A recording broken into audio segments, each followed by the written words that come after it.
G'day, g'day, g'day, g'day, g'day. G'day. It's me being Australian, mate. Here with G'day. the Australian version of Paul Smith, who has walked in the door G'day, tonight. sport. How you doing out there? That was crap, wasn't it? I can give you lessons. It was going well until I started trying to do other things other than g'day. Yeah, g'day is it. Mate. You know, that's about all you need. That's all I get. Anyway, So I'm here with Paul Smith. he's here with me. And Paul Smith's here No, with me. I'm here with him. Yes, exactly. Yes, there we go. It's hello from him. And it's hello from me. Correct. From him, yes. Okay, so I think before the dribble goes any further, we'll do the record spin, shall we? Sticky note for the end of the world. Sticking up to the end of the world. End of the world. I might even remember playing it. Up on screen. Oh, that's not it. That's the wrong one. It's the first cock up. Okay, I've got it. I don't know whether we're going to count mistakes this week. Why not? All right, why not?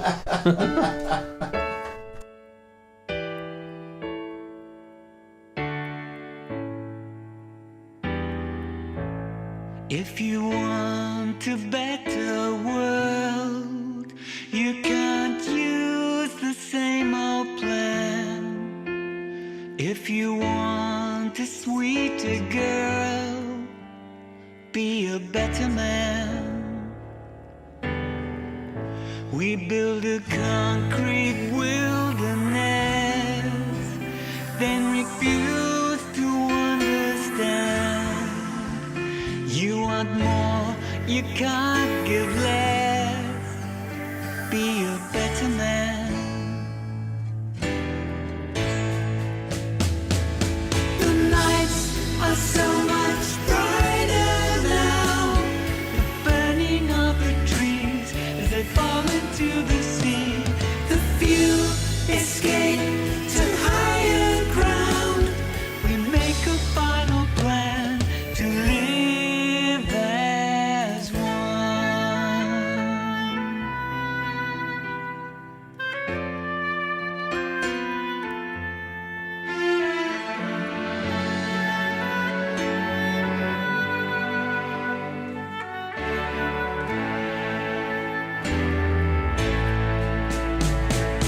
The last machines fall to the ground. Finally it's come, the setting of the sun. The lights expire without a sound as we fall back to the earth to live as one.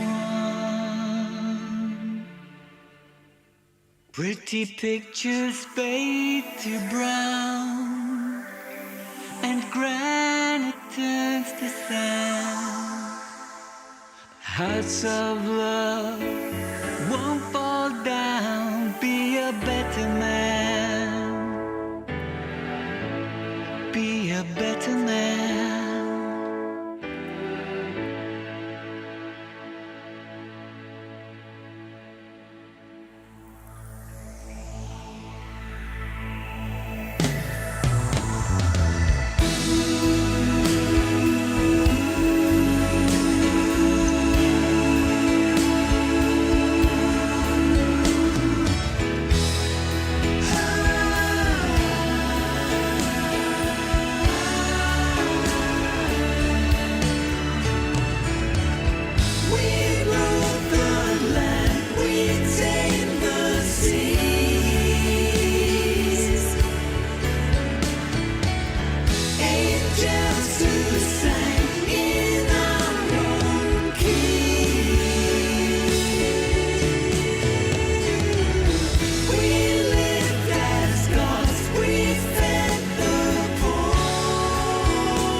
the mic on?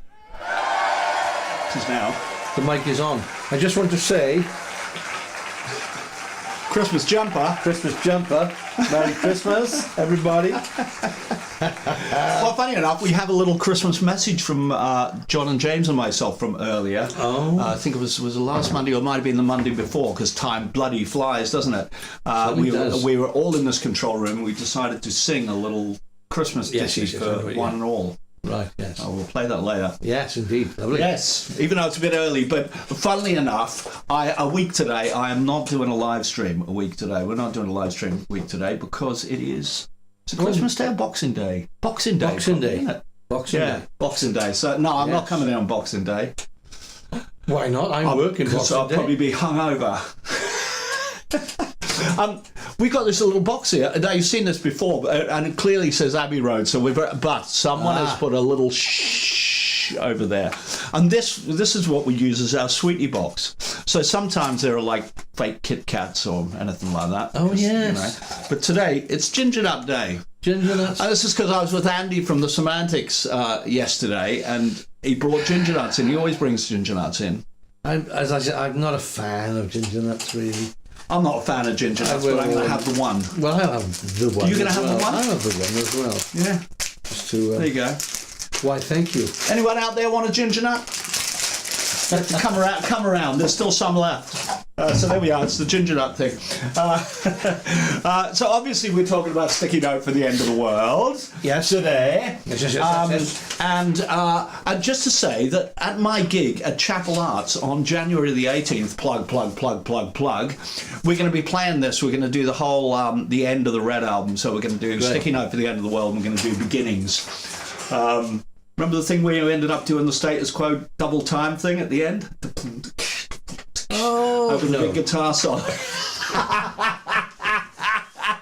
You asked me these if things. you're here 2 weeks today, we'll go through that song and you'll go, oh God, yeah. 2 weeks today. What's 2 weeks today? 2 weeks today will be in the next live stream, so it's like I think it's January the 2nd or something. Or it might be it's the 28th. It's the 28th, but it's not really a holiday day or anything. Before we get to New Year, etc. So I am going to do that one, and that's going to be the end of the Red album then. Whew. And you ask yourself, what we're going to do then? Well, I'll tell you what we're going to do then. We're going to start talking about alienated nations, etc. That's what we're going to start talking about. And we're going to go through those tracks. Excellent. See what we can make of that. So this is here. I mean, I guess we could have a little look at it, couldn't we? I think last time you saw... so I know a good few people are here and have got it. I know Colin's got it. I know Paul's got it. Let's see what... see what they say. Yes, Paul Smith has arrived, as you've obviously gathered by now. Paul G. Hi, Angel. And hi, Michael from Australia, from my homeland. Oh, and he's good day as well. Well, yeah, there's someone who knows how to say good day, though, Paul. That is. So, yeah, just as you can see, that is there, and it's looking particularly nice. Yeah, Rick is there. Very good. In here, the usual assortment of stuff. Funny enough, I was just getting Leah down today, and here she is. This is her Putin and Trump the musical, Oh, brilliant! Which is very nice. Which has all sorts of people. Has your missus there? Oh, she's there because she's one of the cast. You see, she is. I know she's one of the cast. Whereas she tells me all the time. We're just in the band, but there you are. You're in the band there. I'm always just in the band. That's the trouble. You're a crucial member of the band.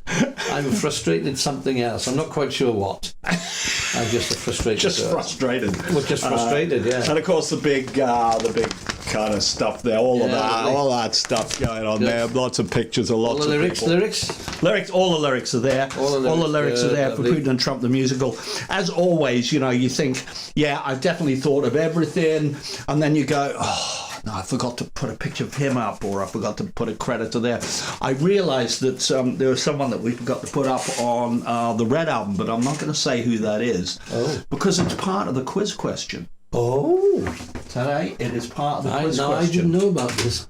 part of the quiz question. Possibly part of the quiz question. And that's what makes a quiz question even more tricky, is because you can't just go looking at the album notes and go, well, I can get this information from there. So I wonder if that leads us very smoothly into the quiz question. This week, because I forgot last week, I forgot to do a picture of the quiz question last week, so I had to just, it was my boring, half, old-fashioned, just had to read it out. But there we are. No, it wasn't your other half last week. It was my other half. Kerry was here. Oh, so the week before. She was kind of off camera a little bit, and she waved a little bit, and then they all ganged up on her, persuaded her to come out and say, What's the matter with the girl? I don't know. Stage fright. See? Shocking. Yeah, stage fright. So, the quiz question, going up on screen, and I'm going to show it to you now, is this. I know this is a very tricky one, and this, I suggest you use your ears, all right? Don't try to analyse it, actually have a listen to it and see what you think. The orchestra on Sticky Note for the End of the World comprises woodwinds, brass, and strings. What are the combinations in the brass and woodwind used here? Okay. When you say combinations? Well, the combinations, I mean, a woodwind section, you can look up, if you look up on Google what a woodwind section is, it'll give you 4 main instruments with the variations of those instruments. Okay. You know, for instance, if you were going to say flute, then there is also a piccolo, and there's an alto flute, which is a member of the family too. Right. So there are 4 members of the woodwind family. So what combinations of those are there? And the closest person gets it, and believe me, this is a really tricky one. And then what are the combinations of brass? Now, brass on an orchestral woodwind section comprises 1, 2, 3, 4 groups, what we say. What do saxes come under there? They come under woodwinds, and they're actually never really used in orchestra, or if they are, they're always used really badly.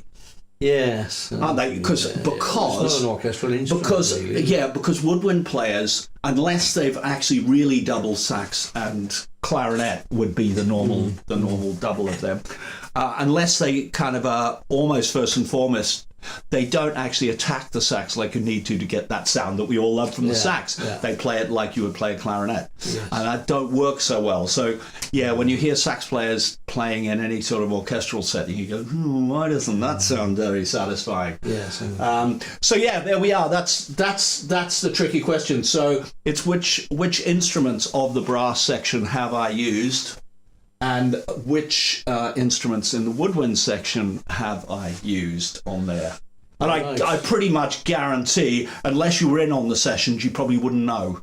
You probably wouldn't get this, but you might. The person who comes closest. So a couple of people might come close. I don't know. We'll see how it goes. Should we come back down to us? Because you don't want to look at that boring little picture like there, as you need to look at Paul's Christmas jumper. You do. Christmas jumper and my slightly dirty T-shirt. So I'm very ashamed to say I've got this dirty T-shirt on, but there's a good reason for this dirty T-shirt, and that's because today I have been up near Birmingham. I've been taking my daughter Sarah up to meet my other daughter Nick, who has taken her up to Scunthorpe, who picked up Leah, who was in Leeds, from Doncaster Station and brought her down. Okay, but 2 days ago, this is a long, convoluted story, but it's a good one. I changed my tyre on a car, as you do. Well, I don't change my tyres very often, but I was like getting fed up with this thing going down. They changed the tyre and they brought the rim to me and they went, this rim is cracked. That's why it's got a leak. It's a cracked rim. And they went, it'll probably be all right for a bit, but that's why you've had a slow puncture. They said, we'll put some resin on it. It'll probably be all right for the moment. Well, it wasn't all right, was it? The next day it went down quite a bit. By the time we got to yesterday, I was going, get to the garage, fill it up, pump it up, thinking, I've got to go to Tamworth to Birmingham tomorrow. So Carrie and I swapped cars. And last night late, I looked around for a rim. And I found one. I bought it. It says, deliver it, maybe in the next 5 to 10 days. And I looked up where it was. It's in Doncaster, where Nick is picking up Leah the next morning from Doncaster Station. Oh, wow, and okay, I used to live in Sheffield and I used to work around those clubs all the way, and I know Doncaster is sprawled out everywhere. There's a million different suburbs, and I thought it's probably way in the wild somewhere. No, won't be useful at all. It'll be, and I looked up the address and it was right off the A1 where Nick is going to come in and pick up Leah. So then I'm frantically emailing them and going, can we pick it up instead of delivering it? Because it could have been, the park could have been anywhere in the country really, just because our office is in Doncaster, you know what I mean? Yeah. But no, they came back and they went, yes, you can pick it up, no problem. Brilliant. I ring Nick and I go, Nick, do you mind, I know you're in a hurry, but... So did you get that sorted up there? I picked up the rim. And I got stuck in traffic. We were late with everything. I got back just after 4 o'clock to my house in Cardiff, and I thought, I wonder if I can catch the tyre place. I'll get there around about 4:30, and I rang them on the way, and they were going, no, we're backed up, we can't do it. And I'm going, I'm stuck. And they go, we're sorry, we can't do it. I hope that's okay. And I kind of went, no, it isn't okay, actually, because I'm stuck. And he went, oh, bloody fetch it in then. And he did. And so that's why I got dirt down, because picking up the rim from the back of the car and giving it to them, which is just before we started this live stream. So that's been my day today.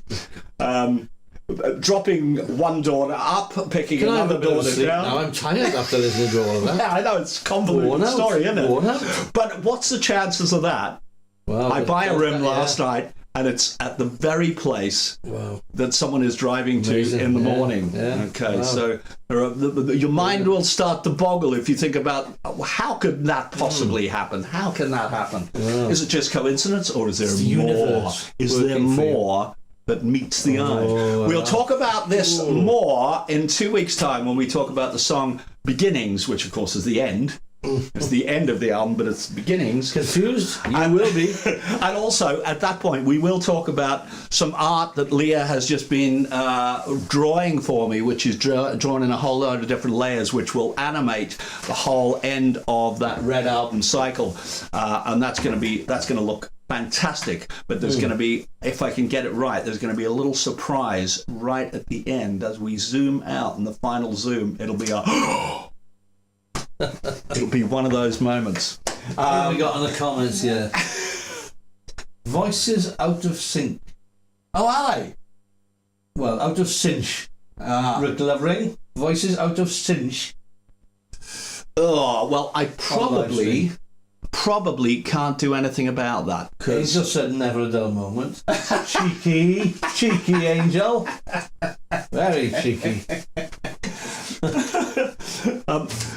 Keep talking to him, Paul. I'm just going to have a bite of this ginger nut. Oh, Rick Lovering. Oh, very good, Rick.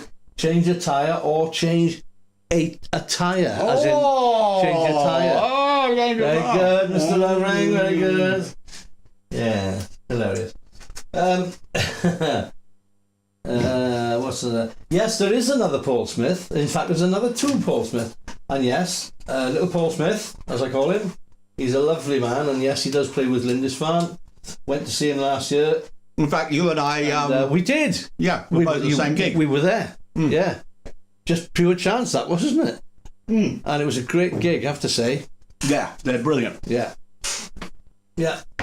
And the part of Alan Hull, well, it's not really the part of Alan Hull. Played by his son-in-law. Yeah, Dave Denham Hull. Yeah. Yeah. He was excellent. It was great. Yeah, really good. Really good. Yeah, love that. So there we are. Very good. Okay, so what do we get? We've done the competition. Well, I have no idea what to give for prizes anymore. I'm going to have to start making specific prizes or something, aren't I? Need to get some other merch made. Well, I'm thinking about that. I'm thinking about, and maybe I could do a trial one of these. I'm thinking of doing Putin and Trump, the musical, the script. Oh. So on A4, A4 pages with that sepia cover, that brilliant cover that Leah has done for Putin and Trump, the musical, with that on the front, because the reason I got it to design it like that is because I wanted it to look like an old music score. Right. And of course the thing is written in script form, which you'll see of the people who have the liner notes for the Alienated Nations. Yeah, sure. We'll see that it's in script form. So the parts of Trump are labelled as Trump, and the parts by Ivanka. Ivanka, who is Putin's therapist. Putin's therapist, yeah, is Ivanka. And we reckon that that's why Donald Trump called his daughter Ivanka, because I think he had a fling with Donald Trump's therapist, I reckon.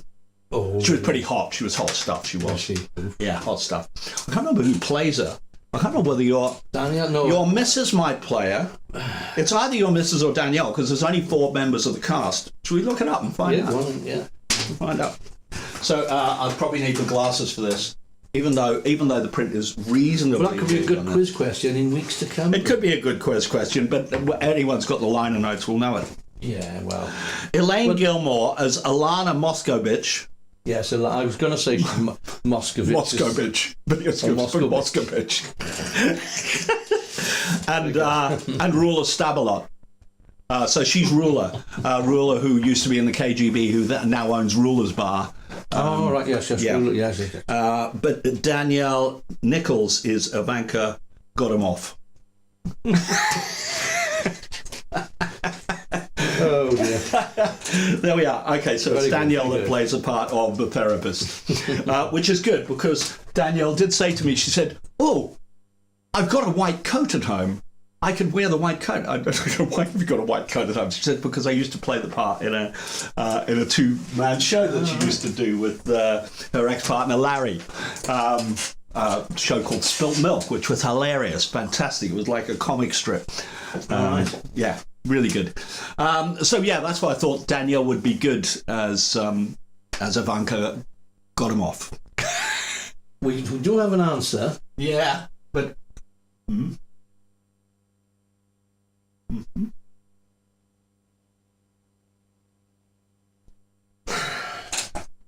Yeah, well, it's not correct. It's not correct. It's not correct. But it's not to say that, you have to be a little bit, because there's certainly some instruments that you've mentioned there that aren't there. So yeah, more specific. Let's get into specifics. Let's take a chance. If you change your mind, take a chance, take a chance. This is not an ABBA show.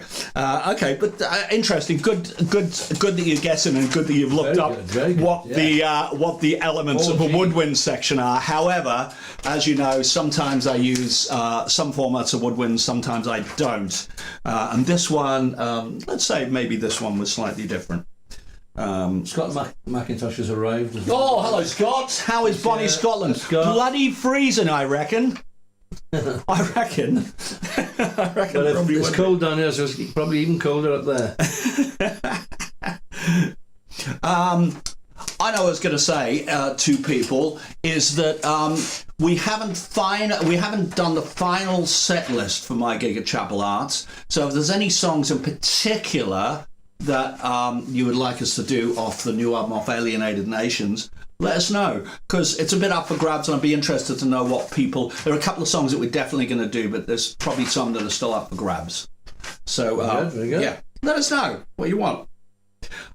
So here we get into this sticky note for the end of the world. And it says here, I do have loads of bits of film that I took at the time. I got some film with Paul doing drums. I got film with Richard and Karine doing violins. And I got film with Claudine just playing the cello by herself. And sounds bloody fantastic, actually, it must be said. Most of those are short. Paul's, yours isn't short. It's about 30 minutes long, so we just pick a couple of bits, but it all sounds really good. And funny, the sound on the video is really good because it was all through the system. Right. So we'll have a little look at that. But all the takes that you did were really good. It's just that because I'm awkward and every little ting was like a bar earlier than you would expect it to be. He's very awkward. I know. And awkward and apologetic. No, not apologetic, just awkward. There's no apology about it at all. But I think what we're going to do first is just talk about the genesis of this song, because when we get into the end of the Blue album, even though we had some of the songs from the Red album, James was doing what he said at the end of Cartoon World. I don't think we've got an emotive song. I don't think we've got a song that is really kind of draws you in as a, you know, we got a lot of clever stuff and we got a lot of up stuff and got a lot of fun stuff. We don't have anything that really draws you in. So there were 3 songs that we had in the frame. One was a set of lyrics. He basically said to me, I think he played me the song from Barbie that who was it did Billie Eilish, I think. Billie Eilish had one song in there that was really good. There was something about Who I Am or Not Sure Who I Am or something like that. Okay. And it was kind of, I haven't seen the film, but it was a bit like someone having a little bit of a breakdown. And so I thought, oh, okay, I'm going to write a song that's a little bit like that. It's very topical these days. Everyone's talking about mental health and how everyone's feeling, and post-COVID, everyone going, oh my God, all that sort of stuff. And it was quite hard. It was quite hard lyrics for me to write. Because it wasn't something I was feeling myself. And I kept saying to people, you know, is this song any good? I don't know. Anyway, I'd written a set of lyrics and it was called The Last Song. And those of you with Alienated Notions will know that it is the last song on Alienated Nations before Putin and Trump the Musical, which is kind of more a bonus thing. Right. And so the last song was the first song that I brought, or the first set of lyrics that I had. And I hardly ever do this, bring a set of lyrics, because normally we work on some music and then I'll write lyrics afterwards. But in this case, because James had already said this thing about this song, I'd written this set of lyrics. And he said, yeah, okay. He said, I think that's okay. He said, and probably we will do it at some point, but I still think it's not personal enough. And maybe he was thinking it wasn't personal in terms of it wasn't a relationship song. And I think he was thinking about a relationship song in his head. So, I said, oh, okay, you know, let's shelve it for a bit. And I said, but I got this other one, and it's a series of sticky notes, basically. It's 3 verses, and each one is a sticky note. And at this point, we didn't know what it was called, and we just, we kind of worked on it a little bit. It was like, oh, this is really good. And at this point, I think it was called A Better World. And what I'm going to do is, I'm not going to show you Sayonara up on screen, but I'm just going to bring it up on screen and play it, and you'll see that the verses are identical. They may even be the same vocal that we did on that very first day, because they sound pretty much like that to me. But the chorus sequences are completely different, and although the end sequence is there, it's again different lyrics, and it's just these lyrics that just repeat round and round again. I'm going to play it to you, and then I'm going to tell you what we thought about it afterwards. Okay. So I'm going to chuck this up here. Hang on 2 seconds. We'll start at the bit from the top. You'll see that the beginning of it started. There's only, I think, probably drums, piano, and acoustic guitar in it. I think they're the only instruments on it. So I'm going to skip through this a bit at a time, but here's the first. The intro, the verse, 2 verses going into chorus and solo.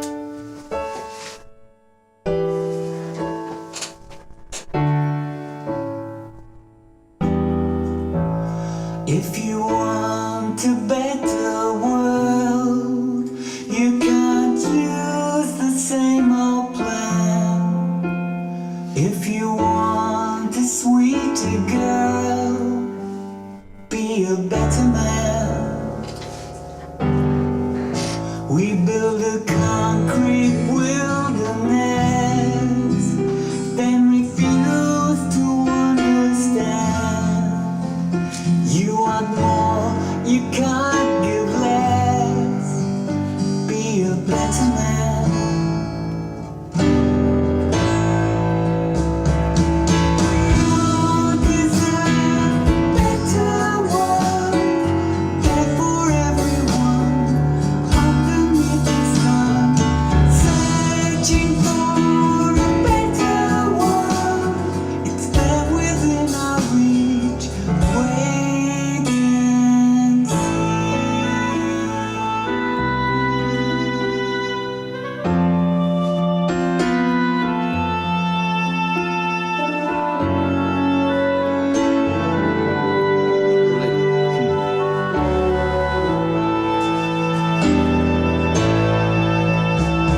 Etc.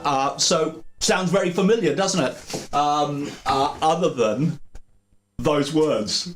And James is going, are we fed up with writing songs about, one life, this world's for everyone, better world, etc. And anyway, we wrote this outro, and the outro is the same tune, it's the same chord sequence. It was all done quite quickly, probably done in, written in half an hour or something like that, and then we spent the rest of the afternoon kind of putting the instruments together for it, like those orchestral instruments, which sound quite similar to how it ended up in the end, but they're all just fake things that we stuck in very quickly.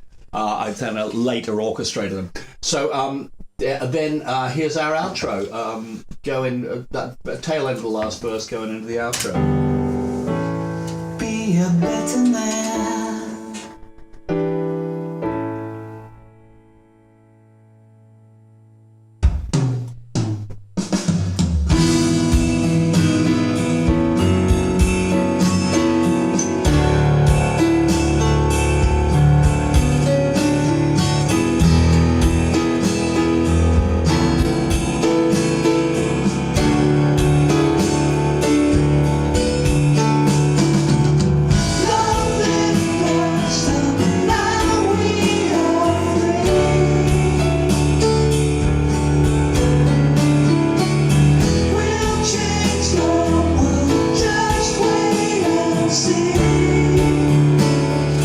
Just repeated that round and round.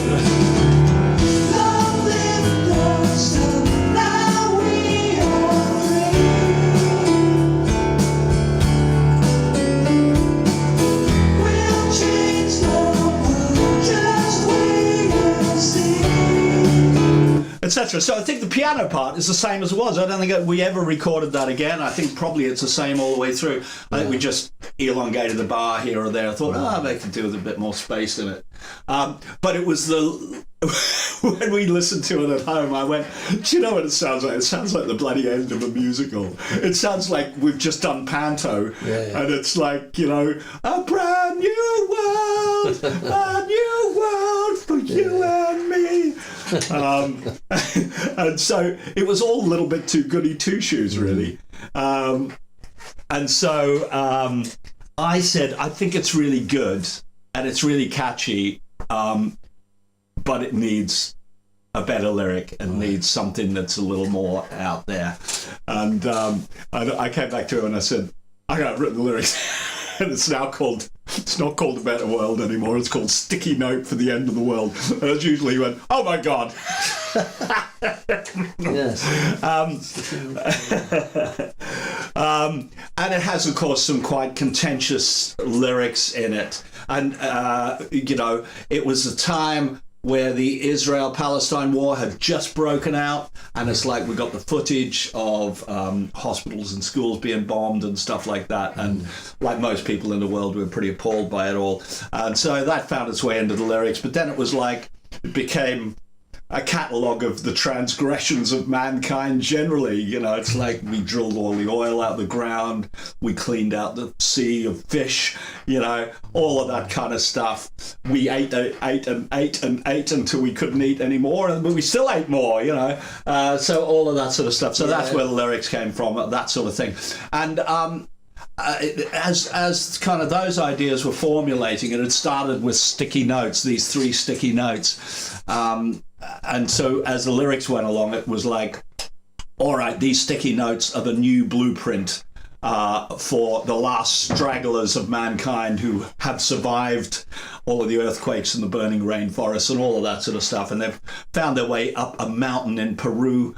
And all they've got is this book of there's these little pads of sticky notes and a book called The Progress of Man, which talks about man's greatest achievements. And the video that I put together for it, which you'll see, I stuck up on Facebook the other day, but you'll see it has the storybook at the end. So everything is pictorially edited at the end there. So that's quite that's quite good fun. Yeah. End of the world's always good fun, isn't it? Oh. Yeah. And so that's how it ended up, and that's why it ended up as Sticky Note for the End of the World. Of course, we still didn't have this emotive song that James was after in the first place. And so he came back the following week and he said, I've got this idea, which goes...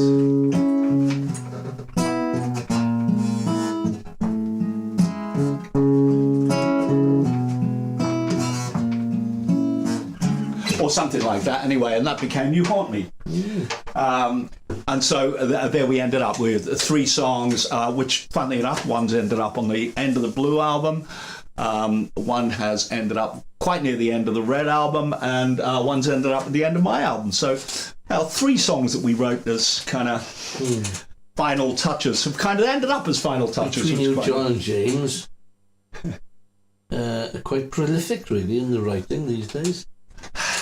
Yeah, well, I think it's always, John always comes with a few different ideas and we bash through them. James doesn't initiate very much these days. He doesn't feel the need to. He's got such a catalogue of songs that he has initiated, that he has written from scratch, that a lot of the time he will just go, what have you got, and let me add to it, I mean, but often he's adding a chorus or something, he's everything he adds is like really adds to it,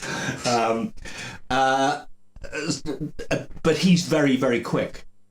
He's very, very quick with stuff. I mean, virtually everything he writes is within minutes. Lyrics or... No, hardly ever lyrics these days. Oh, okay. I mean, basically in his own words, he said, I've kind of fallen out of love with writing lyrics.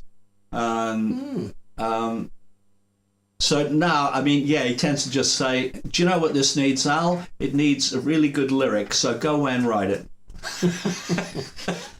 Oh, he's lazy. Which is all right. That's good. That's good for me, because I quite enjoy writing lyrics these days. I find it quite easy, and I like the challenge of things. And sometimes lyrics can be almost like a mathematical challenge of, you've got that, you could put that in, and you've got this funny word, and what can you do with that? And I think I've said this before, that rather than just rhyming a word, a burning, yearning, or whatever, what word can you think of that's maybe got 4 syllables that ends with that, and try and push the boat out, find things that are not so commonly done. So there we are. That's how it all happened. It started as this song. I'll pass it to you. I started as a song. There we go. Thank you.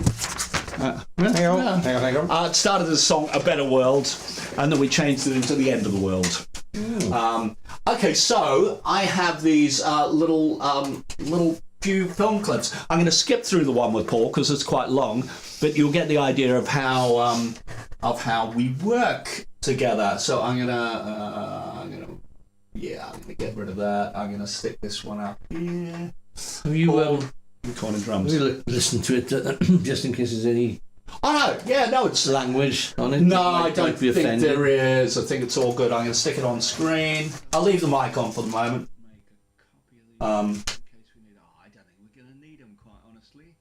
Probably need to turn that up a bit. I'm going to give you an extra bar in, just so you get why is that so bleeding quiet? Kind of leads into that. I might need to go into settings. So this is what I give you.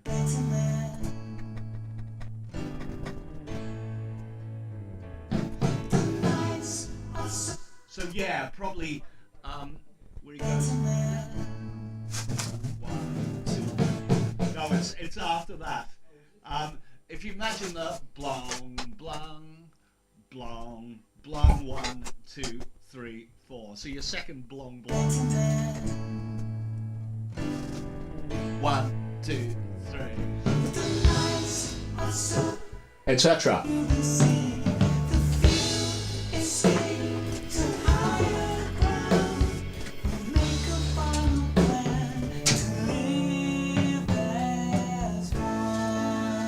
Etc. Then we go forward.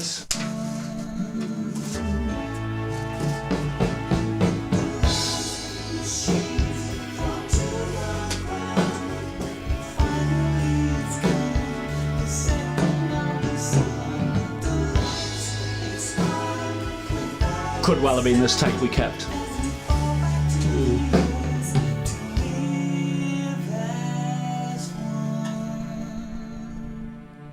Lovely stuff, and we get into the outro.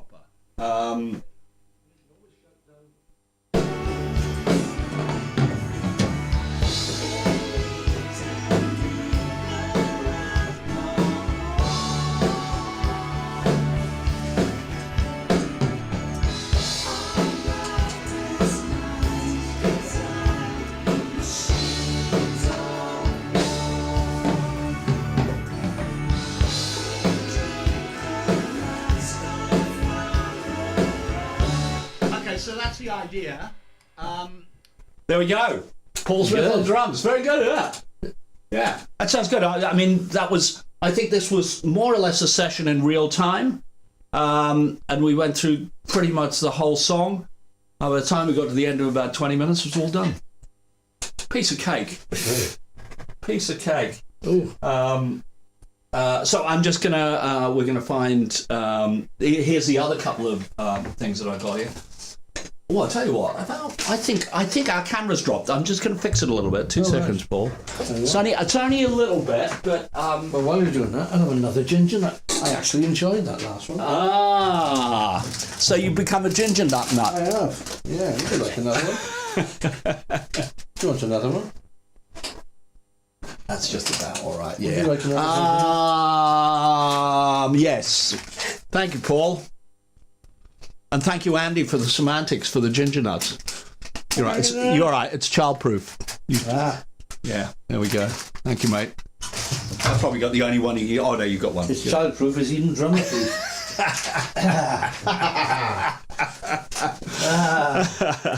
All right. So here we are recording some of the other ones. Strings on this. Beautiful string sounding lines on this. So.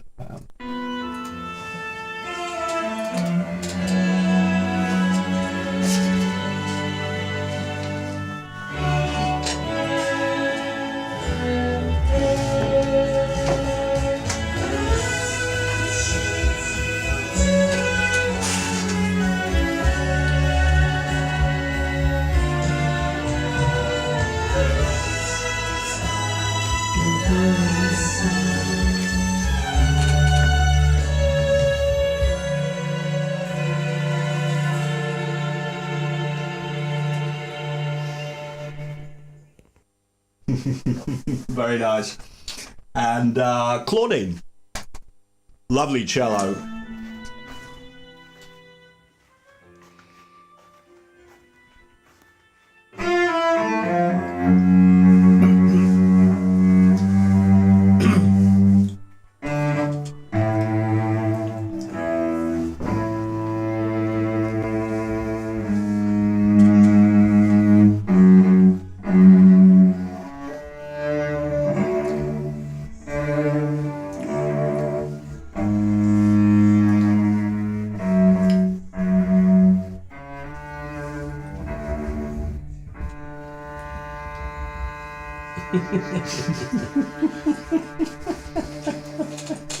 Beautiful. Very nice. So yeah, that's how we do them basically. You know, people come in and just add little bits. You heard how the song started. It started with just those main instruments: piano, fake drums, acoustic guitar, and we just build it up bit by bit. In fact, people do say, they go, "Oh, how do you build up something that's as big as that?" Well, you just do it bit by bit, and you go, "What else could we put on here? Oh, we could put this on it. That would work." Yes. And it's not so. If you thought, we're going to write this huge piece, it's going to be a huge song, it's going to have a whole orchestra and it's going to have all of that, you might stop before you started because it might be too scary. But it's just basically a song with a few chords. There are a few odd chords, I will say.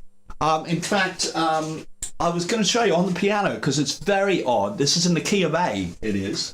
Does that mean anything to anybody? Well, there's a fair few musicians out there, yeah, so it probably will.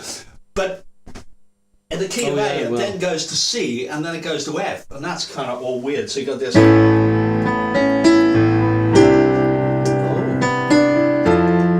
yes. And then we're back in the key of A, but in the minor. So lovely. Nice Norwegian, that one.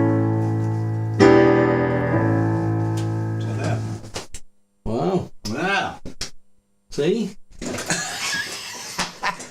I don't.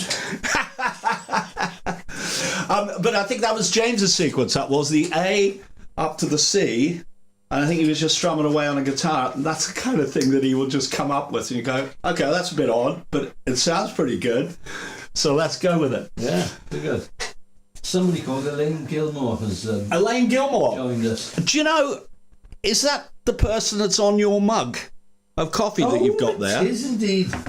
Oh, yeah. There we That are. is still the answer. It certainly is. Mrs. Gilmore.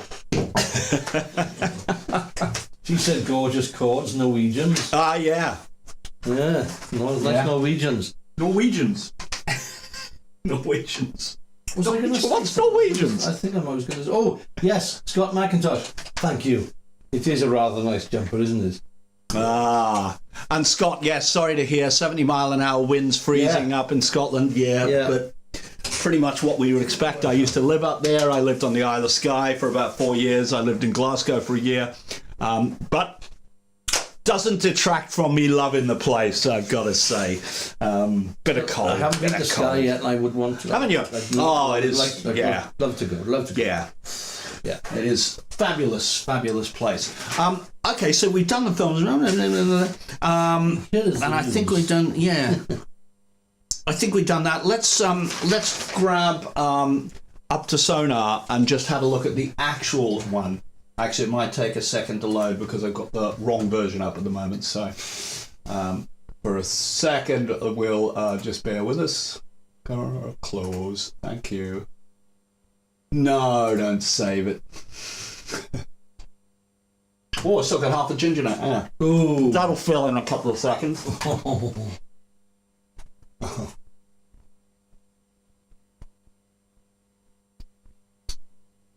Oh, I tell you what, we'll put this up on screen. It's quite interesting because it shows you how many versions of this song we've had. So I got up to 16 different versions of it, just where we've added different things to it, and then a variation for the vinyl, because remixed a little bit for the vinyl, different things needed for that. Sure. So yeah, here we go. This is Sticking Out for the End of the World, coming up any second.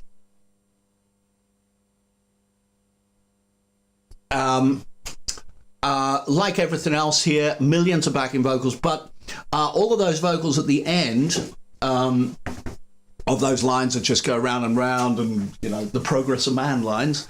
The original idea was that it would be just John, James, and myself. James on the lead line in the middle. I think I did the one above that, and John did the one underneath. We did do a little bit of doubling, but essentially that is the three voices at the end. So maybe let's just start with what that sounds like. In fact, I'm just going to solo all vocals here. Let's see if I can do this easily. Probably can. Like that, like that, like that. Because this is the block of vocals that comes in just as those big chords hit.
Etc. So yeah, vocals on this. Not really any backing vocals in the rest of the song. That is unheard of. That is. Yeah, I don't think there's any up until we get to that end point. Oh, there's a couple of little ones, yeah, on the choruses, isn't there? But nothing much. Very, very sort of tame as regards there. Musically, at the end, we wanted this whole build-up section which just got more of a cacophony. Of course, as we put in like about 30 different instruments, I think there's about 5 guitars at the end all doing different things, we started to thin it out and we took some things out. So there's a couple of things that are missing, and I'm just going to see if I can play them and find them, maybe do a little bit of a solo.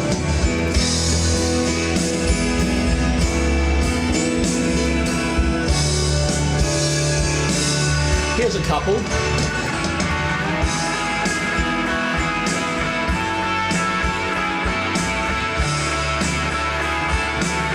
So neither of those guitars got used. And then they got joined by a third guitar as it went on. In fact, I'm just going to turn it off that. You'll hear it coming down any second. So this is the lead guitar you hear wailing at the end.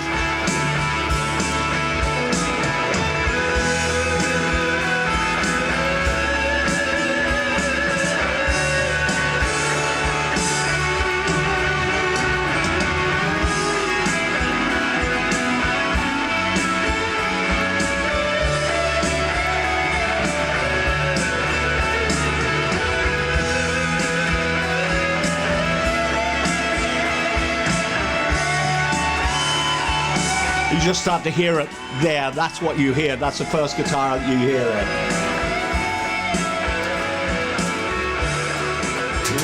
Wouldn't mind doing an alternative mix of that. That's kind of interesting, isn't it? I've got an idea for that. Ooh. Which we will talk about off air. Off air, because it's so top secret. Oh, absolutely. That it hasn't even been quite formulated in Paul's mind, but almost. Oh no, it's formulated in my mind. Almost formulated in your mind. Yeah. Good. So then, other instruments down there. You've got your regular bunch of strings and everything there, which at the end there, they're all kind of going bit bananas. I'll just solo the strings a little. Always kind of interesting to hear because they always sound so nice. Or they should if they're arranged properly.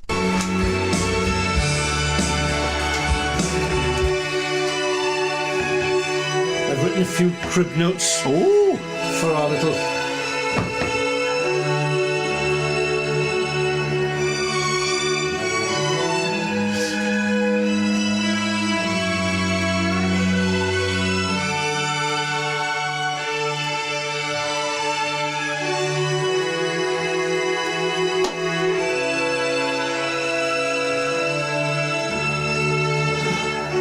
I might give you a little quiz question clue.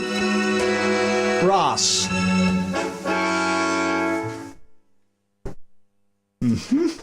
We'll come back in a second. I'm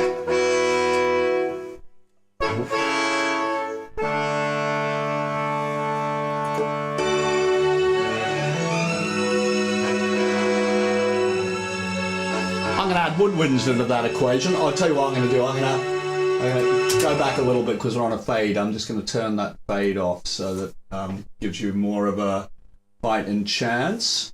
Hang on. There we are. That's better. So something more like that.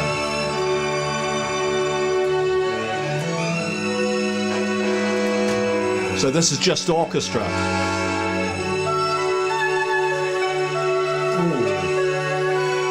That's a lovely sound. I know. That's gorgeous.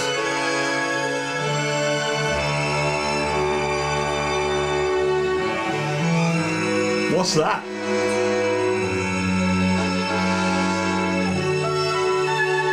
Well, that sound there. Just woodwinds.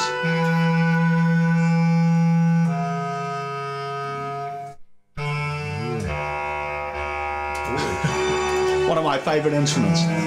Well, I've been told, so I know. But,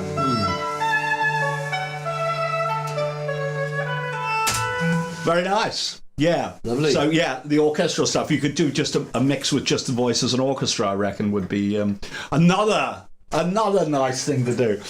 So many nice things we could do with that song.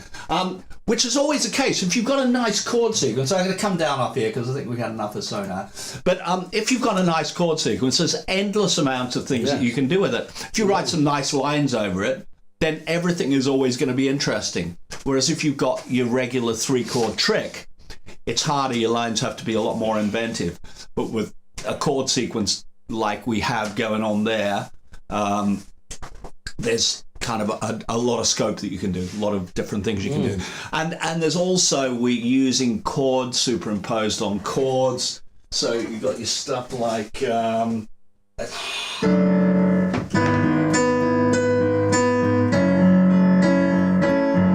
especially... all of those sort of chords over the top. You can use any of those over the top of all of them. And you can use different ones in different instruments, and you can superimpose them all on top of each other. And you know, as long as you're clever enough with it, they can all work together and sound very nice. And you are obviously clever enough with I give it my best shot to be as clever as I can with them, or as musical as I can. Let's say it's not about being clever; it's about it sounding interesting musically. I know Elaine would always go, "Do you know? I just love listening to the backing tracks." Because there's so many things that I hear on the backing tracks that I don't hear when the vocals are on as much. There's quite a lot of density in it. There's a lot of different little things we go, ooh, that's kind of nice, isn't it? I agree with her. And the reason for that is she's my wife, and I daren't disagree, really. I know, but you're in dangerous territory, because, darling, it does sound better without the vocal. Oh, of course. Oh, you know, if it's her vocal, your dinner is in the dog, mate. It's in the dog. Oh, fabulous. Mrs. Leah D. Leah D. Oh, that's Leah D. That's Leah D, who was in my car earlier today that I just picked up. So what's the D stand for? Leah D. Darknell. Oh. She's one of the famous Darknells who are on Alienated Nations. And it says it here. It says, the Darknells. Someone said they sound like something off Star Trek.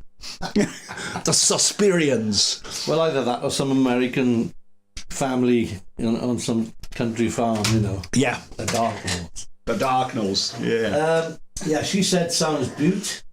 Thank you, Leah. Scott McIntosh says sounds great, guys. And Elaine Gilmore said, I do. Too late, love, we're married.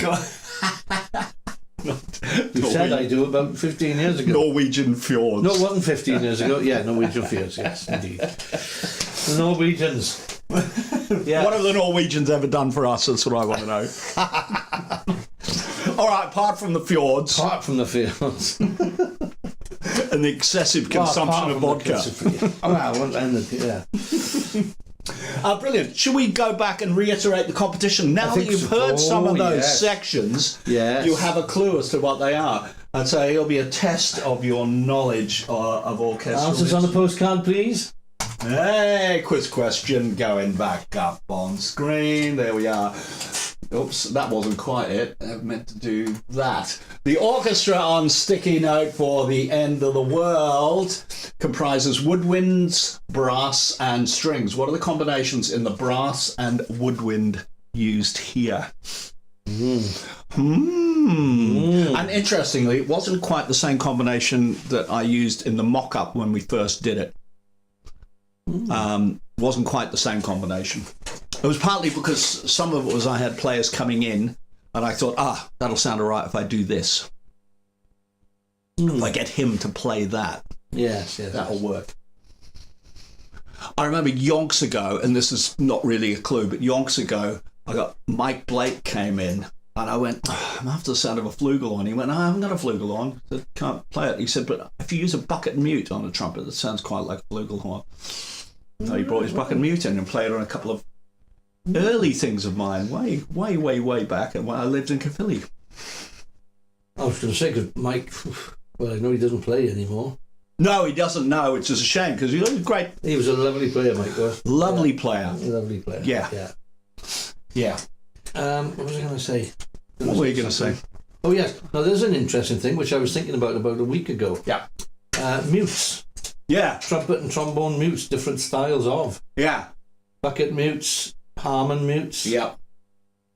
That's the only two I know. Hat mutes, the one that go mutes, wow, yeah. wow, wow, wow, Plunger mutes, plungers. Oh yeah, plungers. Yeah. And a Harmon mute, which is that the Miles Davis sound that most people associate with Miles Davis. Right.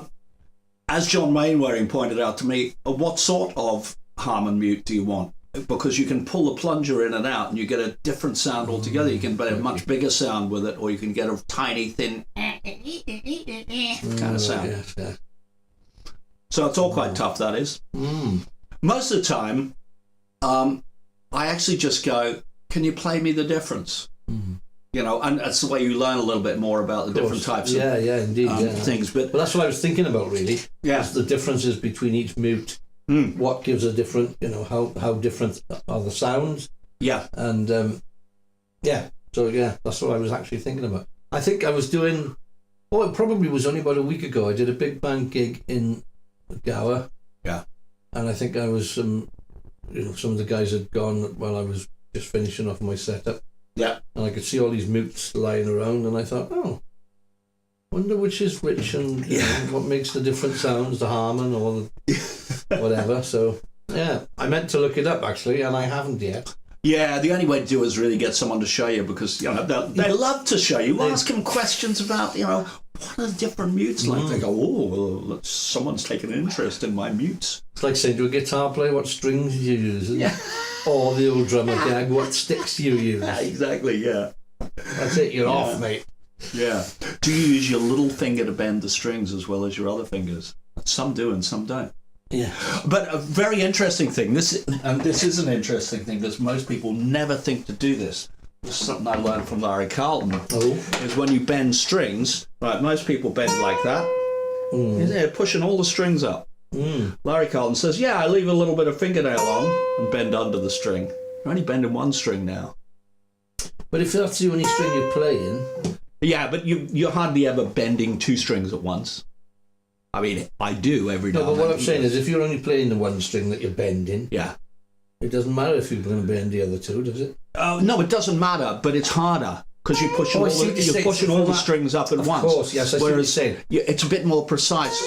If you're bending underneath, you don't have to use quite as much pressure, and you can do it a little bit. But it's quite an interesting thing.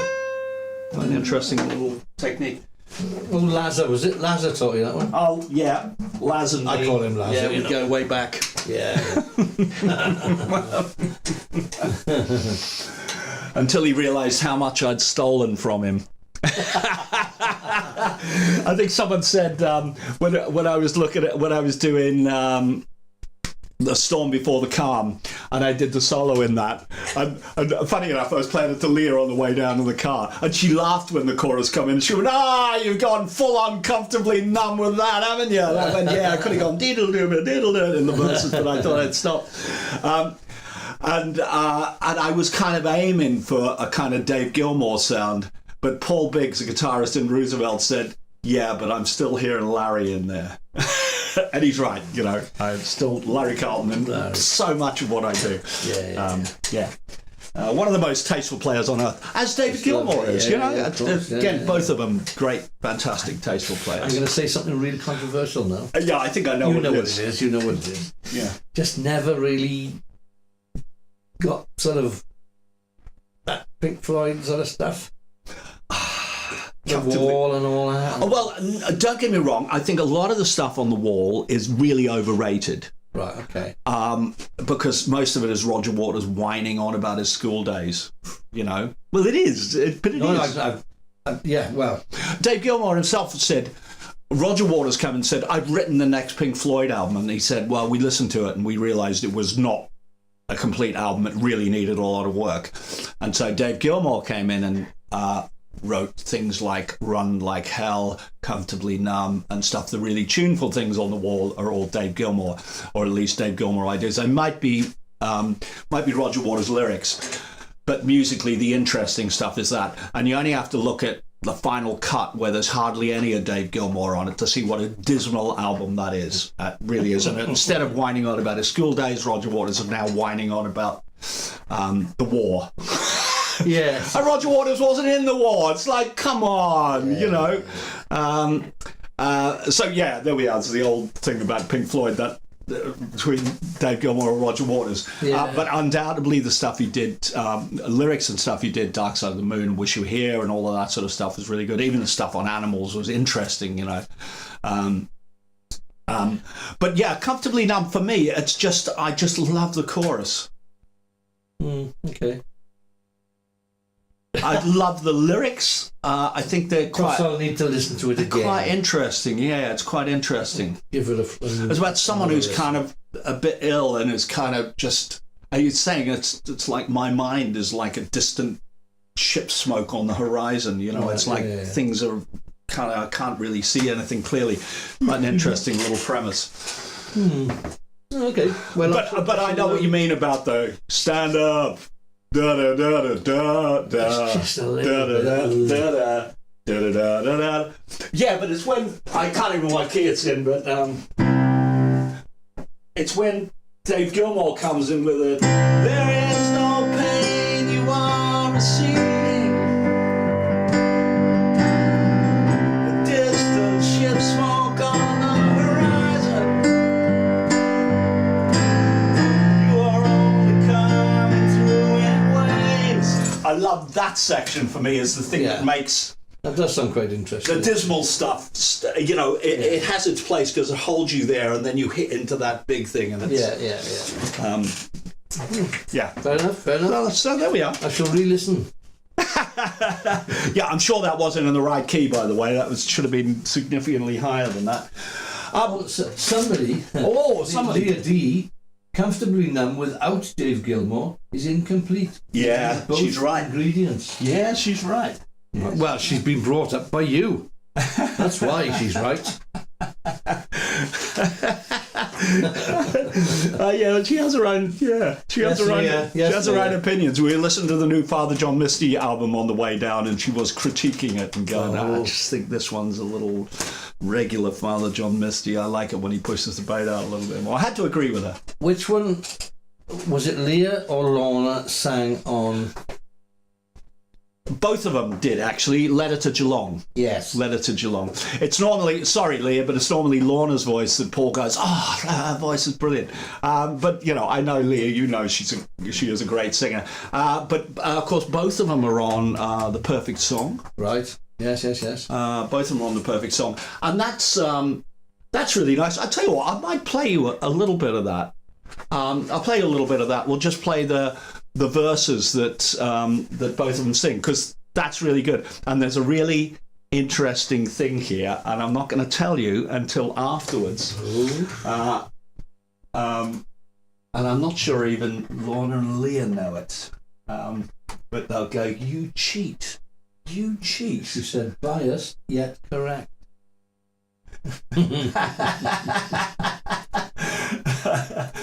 Okay, so Alienated Nations, where are we? Masters here. So a little bit of this is a little bit of Leah and Lorna. It's Leah first on this. She comes in first. So I sing the first bit of the verse. Leah sings the next bit of the verse, and then we have one Lorna. So I'll play a little bit of this. The Perfect Song, this is called. I do remember doing something like this. Yes, I think. Yeah, wasn't too long ago. No.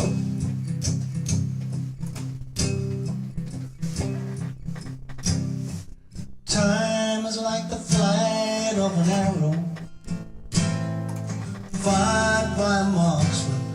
You hope yours flies true. Oh, it's wide as it's narrow. You've come a long way, but there's much more to do. Yesterday seems So that's Leah. A change in the clock, a change in the air.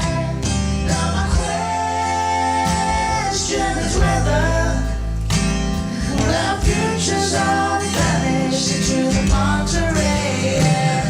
in that 1 hour I wrote So I'll let it go all the way to the second verse, and you'll hear. on any other day. Lovely, Oh, Leah. it would have been gone, but yesterday was a perfect day.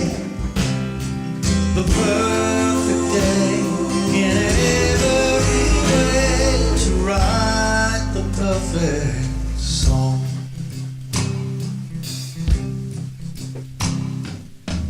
Once in every year we lose an hour. How many dreams may have vanished like wind? And the generals who will So it's something about this next line. the wars we have fought that might never have been. Despite the wisdom of our So that's Lorna. We adapt in the future by the shape of our past, like a perfect case of fine wine.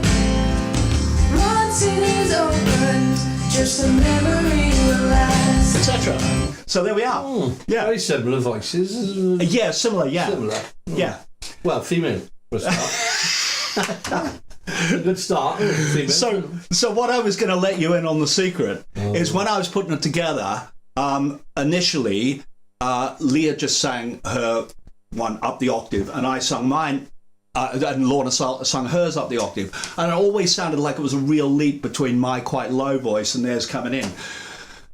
And so the first thing I did was I layered some harmonies underneath it, so it sounds like it's about a 4-part underneath it, so we got a full kind of range there, and that helped a lot. But it still felt like we got half a verse where it comes in, and then we've got this other stack that comes in, and that's like massive compared to the other, so I needed to bridge it a little bit. Yeah. And so, this is one of the bridge lines. I'm changing the Sorry, it's not there, sorry.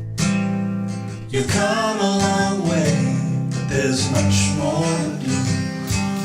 Yesterday's And so that, of course, is Leah doing the lead into her verse, except it isn't. Because I didn't have Leah doing into the verse. It's me doing an impression of Leah leading into the verse, and the same with Lorna's verse. It's me doing an impression of them because I didn't have it there. So I'll play you the second one. You was a perfect day. Sorry, it's somewhere here. Once in every year we lose an hour. How many So it'll be tonight, Matthew. Tonight, Al Still will be Lorna Dartnell. If I could get some smoke going. The wars we have fought that might never have been. That's you there. That's me. Good God. Never would have guessed that. Wow. Impressive. I know I did. It was one of those where I'm going to have to cheat it, aren't I? So how did you do that? Wasn't I thought Oh, okay, that I right. never So have been- it wasn't- Just sung it in falsetto. Okay, yeah. I knocked a little bit of the bass end off because my voice would be too Yeah. bassy compared to it. Yeah. And once you put it in and balance it in, put it in the right pan position, no one will know. So, but what a cheat. What a cheat. Don't tell anybody else, Al. Don't tell them your name, Pike. Leah D says uncanny. Uncanny indeed. Yes, it is. Fortunately, it runs in the family, doesn't It it? That certainly we does, have doesn't it? similar voices. Yeah, Because, indeed. Yeah. Wonder where they get them from. No idea. Kerry. Must be Kerry. Very good. So, quiz question again or not? Yeah, have we had any more? No, we haven't had any more There's guesses. only the one guess, which is very disappointing. And was that Paul G? I can't remember now. I think it was Paul G. Yeah, but I did get it wrong a couple of weeks ago, where we said of Paul, and he pointed out that actually it was Colin that won the question. Oh. Um, Right, so I'm just scrolling down, up and down. What's this? Has Paul Smith arrived at Shabby Road yet? because early on, one of the very earliest things I said, if Paul arrives, because it was just I was saying we're unlikely as it seems. We're possibly going to be on time. I said if Paul Smith arrives. Oh, was Mike Webb asked me, did I play with Lindisfarne or is it Paul Smith? There we are. There we are. So yes, it is. And hello to you, Mike. Hope all is good, and hope you all have a good Christmas. I am going to play a little something from. Oh, hopefully I can do this. Yes, it is. Only Paul G has had a guess so far. No, we're good. I am going to grab a little something from Alienated Nations. This is This is the video for In These Troubled Times, which I have tweaked a little bit because there was an old version of it lying around. I've got to make sure I get this right. That's the United Nations version. That's good. So I'm going to stick it up on screen. This is In These Troubled Times, the tweaked version, because we tweaked all the music for it. We just made it sound much bigger. I wanted it to sound a bit like Springsteen's band. So yeah, here it is.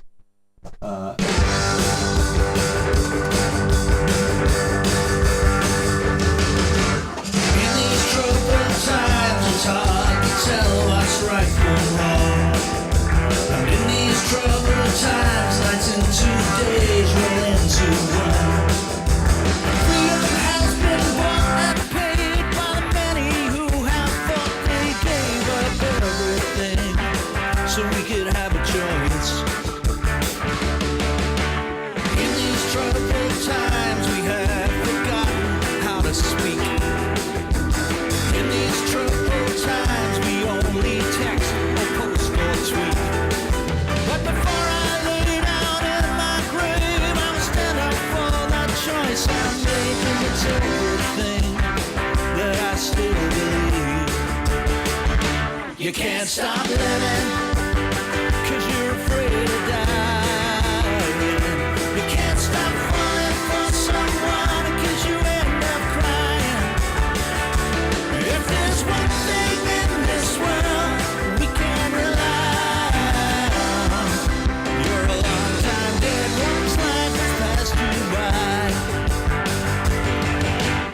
In these troubled times, we believe the bullshit we are fed.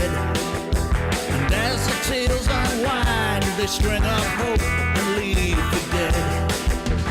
We must learn to look behind the sensation of the last headline. It's the shadow now of what we once were. In these troubled times, it's hard to see behind the mask.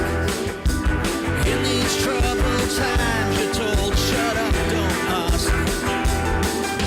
Censorship is running wild. If you don't toe the party line, you better bolt the door. Yeah, history's been here before. You can't stop living, 'cause you're afraid of dying. You can't stop falling for someone, 'cause you end up crying. If there's one thing in this world we can rely on, you're a long time dead one's life has passed you by. Yeah.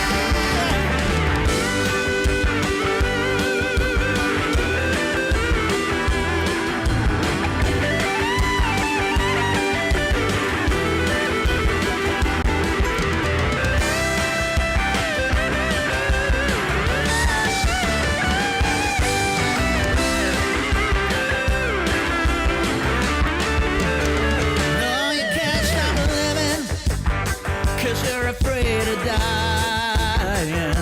You can't stop falling for someone, 'cause you end up crying. If there's one thing in this world we can rely on, you're a long time dead one's life has passed you by.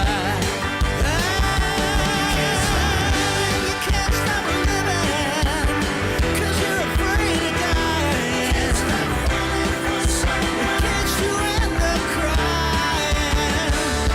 If there's one thing in this world we can rely on, you're a long time dead one's life has passed you. So long, bye-bye, little thing to ask you. Long time dead one's life has passed you by. Well, there we are. Here we are. Here we are. Great drumming on that, Paul. Oh. Wow. Oh, stop it. Sit again. Yeah, great stuff. Sounded great, that. Yeah, I like that song. It's kind of, it's really kind of like, Yeah. It says exactly what it says. Starts out to say. There's no surprises. Bit of a contrast from the others, It is, yeah, but a good contrast. yeah, yeah. Pretty very good. straight ahead song. Yeah. Okay, so we're getting quite close to the end. I've got to say, I'm not sure we can give away a prize for, even though it's hard to find any prizes to give you guys, but I'm sure we could find something. There's no need because nobody's even. Yeah, because it's not. It's a little too across the board. There was particularly some things that I was looking for that I don't think anyone really got. So maybe we should tell them what it really was. I'm going to put the quiz question back up on the screen. Shall we give like 10 seconds? They won't have time to write in 10 seconds. No. Well, we could. I'll tell you what we could do. We could give you our little Christmas message that James, John, and myself recorded. That's a lovely idea. We could give him a little Christmas message. Yes. Shall we do that? So I'm gonna put the screen back up because I don't want you to miss any of this. Now there were the odd mistake that went on in here. Why doesn't that surprise me? Why doesn't that surprise me? So here we go. Yeah. And now a special Christmas message from him. From him. I'll do that. And now a special Christmas message from him. And him. From him. To him. Ooh. And now a special Christmas message from him. Dear. And him. From him. And him. Ooh. 1, 2, 3, 2, 2. We wish you a Merry Christmas. We wish you a Merry Christmas. We wish you a Merry Christmas and a Happy New Year.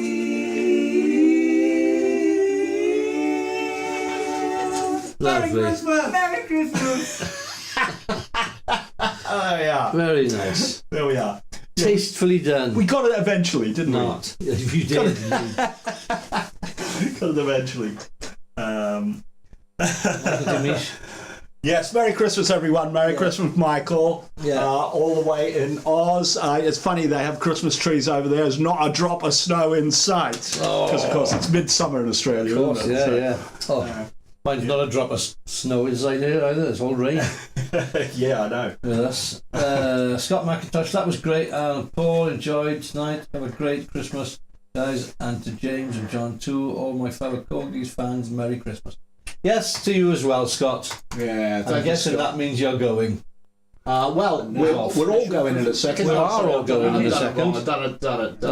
He's done it wrong. He's done it wrong. Done it wrong. I was going to just grab the quiz question up and just actually let you in on a few things. Now, it's quite obvious to me that none of you have listened to enough orchestral music to know the difference between the different instruments that are there. And even when I soloed them, in that little fleeting glimpse you had of solid instruments, in particular, the woodwinds. Yes, there was oboe. It was only oboe and bass clarinet. They were the two instruments that are in there. I love the bass clarinet because To be fair, bassoon. It's not the same sound. It's not the same sound. No, but it isn't the same sound at all. Bassoon is a bass instrument, but Yeah. the bass clarinet for me is like a different thing altogether. Yes, But also, it was very similar. Someone had said, I really like the use of bass clarinet on the song Space. It isn't actually a bass clarinet on there, it's a synth, but it is a square wave synth, which is what the sound of a clarinet is. And so, that was in my head. I thought about on Space replacing it with a real bass clarinet because that really would have worked as well. So that was the woodwinds. The woodwind was oboe and bass clarinet only, and then the brass was actually, it wasn't trumpets and trombones, it was flugelhorns and trombones. And I know there's not a tremendous difference, but the flugelhorn is softer and like halfway towards a French horn. More mellow. On the original demo, I used French horns on it. And if I'd had the chance to grab Alan Reese in, I would have grabbed Alan in and maybe would have written it for French horns. But as it was, we were running out of time. I do like a French horn. I love French horns. We're running out of time. So yeah, that was the answer. Particularly, I was looking for. If you just got oboes and clarinet, maybe. Yeah, it wasn't close enough, I'm afraid. Wasn't close enough. But it's worth having a listen to some different orchestral instruments and pick them out, and you'll go, oh yeah, there is a big difference. I mean, the oboe, when it came in on that, when you hear Graham Dyer play on that, it's amazing. You know, his sound is brilliant. Yeah, you know, that stuff that he does right at the end is amazing. So there we are. I'm going to come back to us, back down here. I thought that would be a tricky question. It's perhaps too tricky. It's a fine line, though. You know, I give you a question that isn't so tricky, and everyone gets it within 10 seconds. Well, can't win. Sometimes you just can't win. And clearly nobody has tonight. Boom! Hey, nobody won. Oh, nobody won. There we are. Okay, I think that probably is us up until Christmas. Have a great Christmas, everyone. We've got a brand new video for Sticky Note at the end of the world. Sticky Note for the end of the world, even. And we're going to leave you with that. Have a great Christmas, and we'll see you the week after Christmas. So 2 weeks today. Have a great Christmas, everybody. Happy New Year. Well, not Happy New Year yet. Not yet. We can say Happy New Year on the next one. On the next one. Yes. Have a great Christmas. Yeah. Ho, ho, ho, ho, ho. Up on the screen.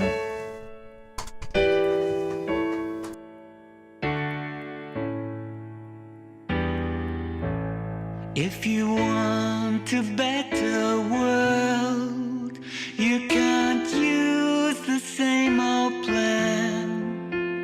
If you want a sweeter girl, be a better man.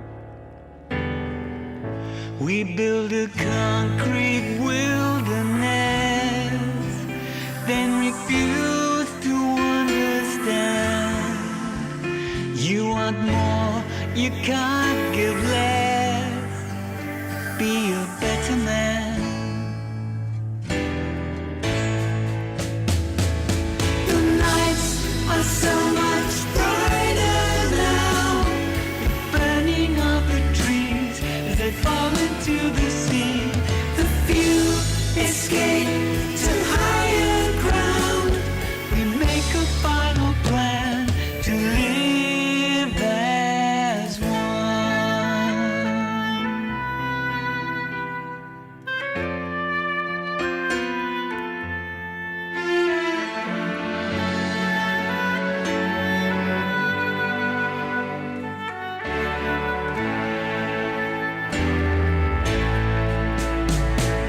The last machines fall to the ground. Finally it's come, the setting of the sun. The lights expire without a sound as we fall back to the earth to live as one. Pretty pictures fade to brown, and granite turns to sand. House of love won't fall down. Be a better man. Be a better man.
We